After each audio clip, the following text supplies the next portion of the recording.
Aujourd'hui, en fait, j'avais l'intention de passer en revue un certain nombre d'adjectifs et d'essayer de, pas simplement de les découvrir et de les comprendre et de les retenir, mais aussi,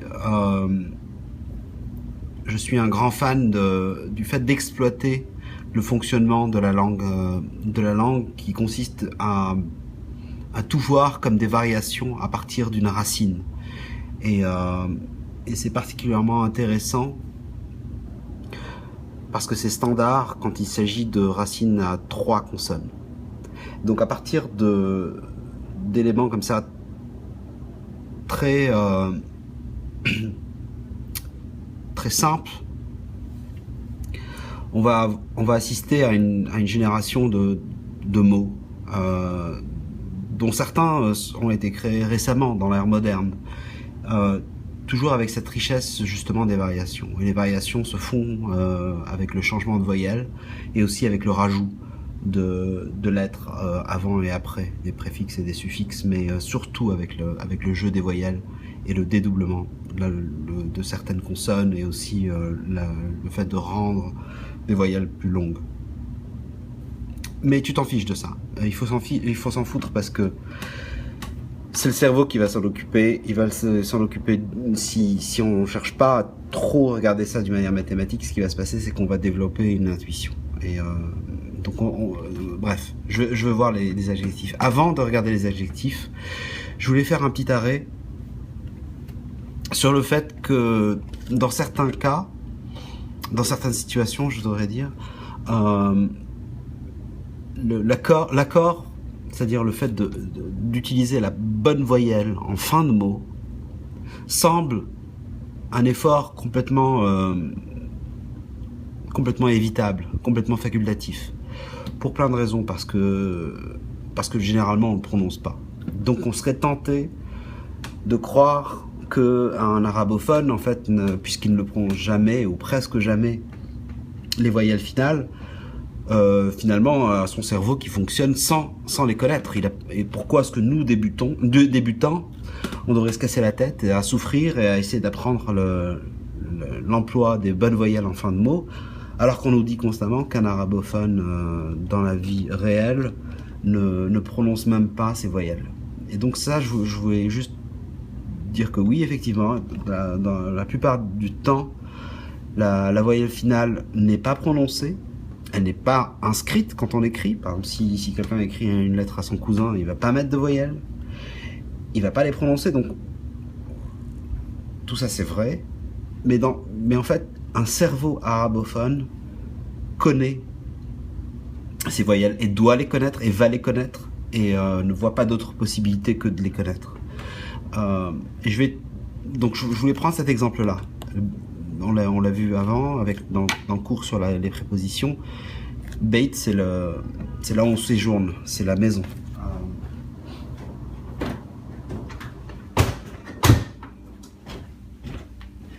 J'ai dû fermer la porte de la terrasse. La maison ou la pièce. Donc fil beiti. Donc là, le mot, le ta, on l'a vu, lui fait partie du mot. C'est une consonne qui fait partie intégrante du mot. Et donc, parce qu'il y a une préposition fi avant, on va se retrouver avec une kasra en fin de mot. Donc, fi al-beiti. Donc, une bonne prononciation de la part d'un bon élève d'école primaire, ça va être fi al-beiti. Dans la maison.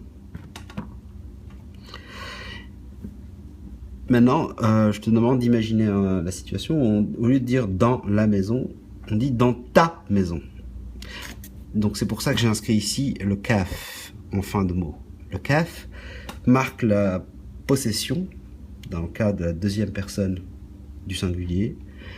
Et si on est amené à dire ça, ce qui arrive souvent, fi beitika, on se rend compte que le t n'est plus la dernière lettre du mot. Donc le kasra qui est en fin du mot, parce que le ka ne fait pas partie vraiment du mot, c'est le possessif. En fait, il n'y a plus la libye qui consiste à dire que c'est la dernière lettre et donc on n'a pas besoin de prononcer la voyelle. il y a le K après. Donc ce n'est plus la dernière lettre, donc on est obligé, on est absolument contraint de prononcer la voyelle. Et si on ne connaît pas la voyelle, et qu'on dit Fi, Beta, K, on passe pour un attardé mental. À juste titre. C'est faux, et donc la grammaire intervient ici de plein fouet. Parce que le possessif apparaît sous la forme de kf à la fin, le t n'est plus la dernière lettre, donc sa voyelle devient obligatoire. On est dans la conversation de tous les jours entre adultes dans un monde arabophone, obligé de la prononcer. Et donc, il faut connaître la bonne voyelle. Ça, c'est un exemple qui montre donc que sous des allures de c'est facultatif, c'est pas obligatoire, tout le monde s'en fiche, personne ne le prononce, personne ne l'écrit, c'est trompeur de dire ça. Parce que pour véritablement construire la bonne grammaire d'une phrase, on va être exposé à plein de situations où d'un seul coup, sans prévenir, la prononciation devient obligatoire et donc il faut la connaître. Donc en tant que débutant, il faut effectivement, oui, il faut savoir qu'on ne va pas les prononcer, qu'on ne va pas les écrire. C'est comme ça que ça se pratique. Mais quand on nous dit qu'il faut les connaître, il faut les connaître. Parce que ça va intervenir de temps en temps et ces quelques fois-là vont être assez fatales. Donc voilà, je voulais voir aussi une situation c'est un peu le contraire, où les choses deviennent encore plus facultatives. Donc on avait vu par exemple l'autre jour la chaise, kursi. Donc ça c'est un cas qui n'est pas très fréquent mais qui quand même existe, où le mot ne finit pas par une consonne simple, mais il finit par une consonne dont la voyelle est rallongée, dont la voyelle est longue.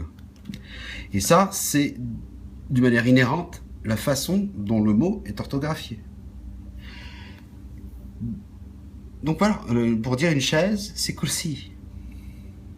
Quel que soit, donc si tu veux, ce qui se passe en dernière lettre ici, c'est une imposition du son I à travers le ya, qui fait du dernier son une voyelle longue, I, kursi.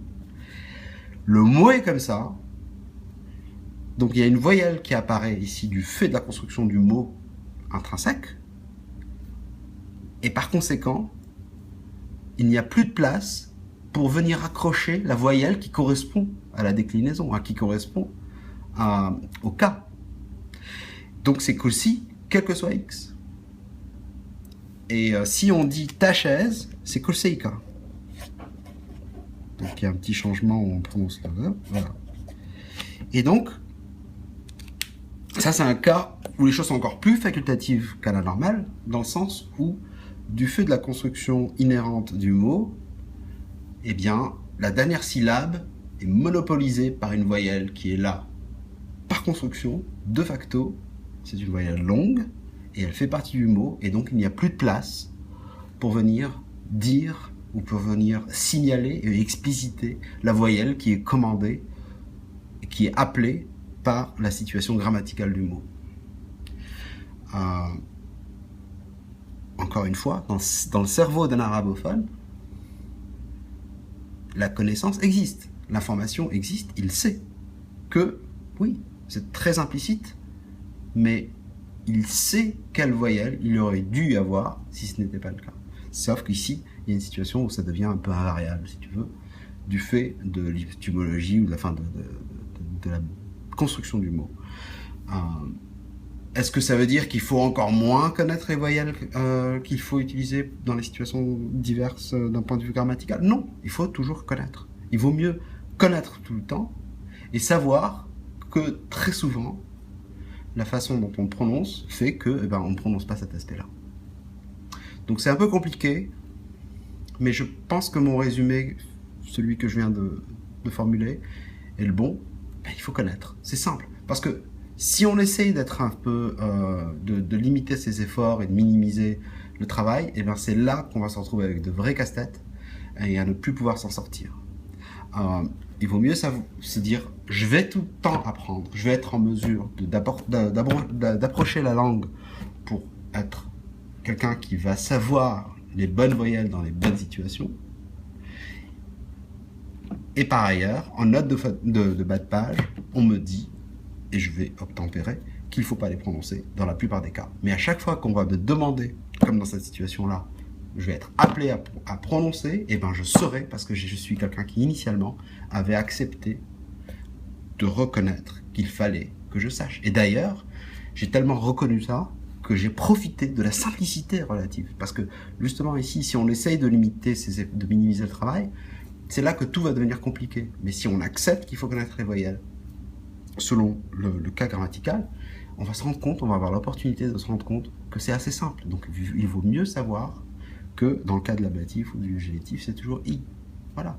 Après, on ne prononce pas, c'est pas grave. Mais c'est vraiment gravé dans du marbre, quelque part dans notre tête, comme chez tout arabophone, que c'est i dans le cas de l'ablatif et du génitif. Et pareil pour l'accusatif, c'est a, et ainsi de suite. Donc à chaque fois que quelqu'un va me forcer à réveiller ce son-là, je vais connaître le bon son. Je vais connaître le bon cas. Et ça ne va pas me poser de difficultés, ça ne va pas être douloureux pour moi. Voilà, c'est une leçon un peu bizarre, mais il faut la connaître. Je tenais à te le dire, et je parlais aussi de cette situation-là,